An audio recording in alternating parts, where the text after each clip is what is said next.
1. Matthew Judon traded to the Atlanta Falcons. What should the Falcons expect out of Judon? Well, ladies and gentlemen, Matthew Judon just turned 32 years of age. On the same day, reports came out that the Atlanta Falcons traded for him. So what does he bring to the table, and what did the Falcons have to trade with the New England Patriots to make it possible to get the much-needed edge rusher? Let's find out. As you know, if you've been following the Atlanta Falcons, one of their most pressing needs over the last 2 to 3 years has been a great edge rusher. They had an opportunity to get someone like Alabama's Dallas Turner or UCLA's Teo Latte, but instead they planned for the future and obtained a quarterback in Michael Penix Jr. in the 2024 NFL Draft with their first round pick. Boy, everybody thought that was a mistake. Look at us now. We knew the Atlanta Falcons general manager got the okay from owner Arthur Blank to start spending money to improve the team on both the offensive and defensive sides. Entering the 2024 NFL Draft, the expectations were that the Atlanta Falcons were going to get the position filled. But both Terry Fontenot and the new Falcons head coach Raheem Morris told us, be patient. Just wait. Let us work our magic. And did they ever, ladies and gentlemen? The feeling in the air was that they were going to be making changes, and we are finally going to be competitive in the NFL, in the NFC South, and in the NFC overall. With Matthew Judon, the Atlanta Falcons finally get an all-star NFL premium Pro Bowl edge rusher. Judon has been a Pro Bowler for 4 consecutive years from 2019 to 2022. During those 4 years, ladies and gentlemen, he played for both the Baltimore Ravens and the New England Patriots, showing he could be a Pro Bowler with whatever team he goes to. Looking at his Pro Bowl years, he had 9.5 sacks in 2019, 6 sacks in 2020, 12.5 sacks in 2021, and finally in 2022, he had 15.5 sacks. The 2023 season wasn't a good one for him due to a torn bicep he obtained, and that prevented him from playing the majority of the regular season. Look, Judon wanted to restructure his contract while he was with the New England Patriots organization so that he can obtain more money.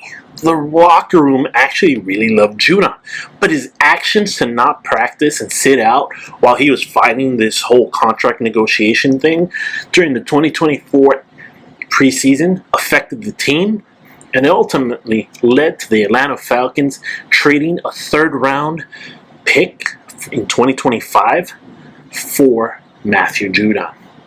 Now, as for the 3rd round pick, if the Falcons stayed the way they were completely inactive, and they didn't bring Kirk Cousins nor the other offseason players, or both offensive or defensive players, or basically if they didn't improve the team as much as they did this offseason, then yes, the Patriots would have won this trade due to how horrible the Falcons were the last couple of seasons, and with a lack of return to the NFL playoffs that we haven't seen the Falcons go to in the last 3 years or since Matt Ryan.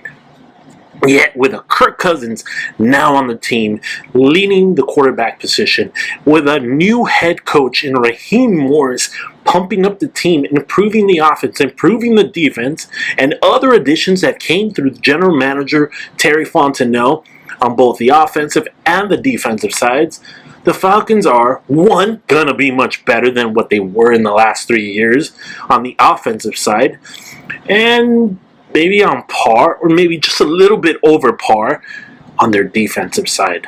Remember, we lost Calais Campbell. That was a big loss for us. But now we have Judon. The Falcons also have a better mood. They have a better spirit in the locker room and all around. The coach makes the practice and games fun. And with a sense or need to play great for Raheem, the man who treats you like a man, like a human being. You have to show up for Raheem. Finally, barring any injuries, they are the favorite. And look around, look at CBS Sports, look at NBC Sports, look at ESPN. They are the favorites to win the NFC South. Again, barring any injuries. Again, Judon wanted a new contract with the Patriots. It seems like on paper they didn't give him an automatic extension. By them, I mean the Falcons. Yet if Matthew Judon plays fairly well, or up to par when he was a Pro Bowler, then he'll definitely be getting a new contract extension with the Atlanta Falcons. It all depends on how he does. Remember, the Falcons heavily needed an edge rusher, and with an older Judon, he will probably continue with the Atlanta Falcons for the next 2 to 3 years at a higher salary per year. I predict the restructuring of his contract this mid-NFL season. Now, Judon takes the worst edge rushing team in the Atlanta Falcons to a much better one. Am I wrong? Am I really wrong? Let us know your thoughts on the acquisition of Matthew Judon. How else do you see the team improving in the next couple of weeks, or what else should they get? Don't forget to like, leave us a comment. Don't forget to subscribe, share, and follow.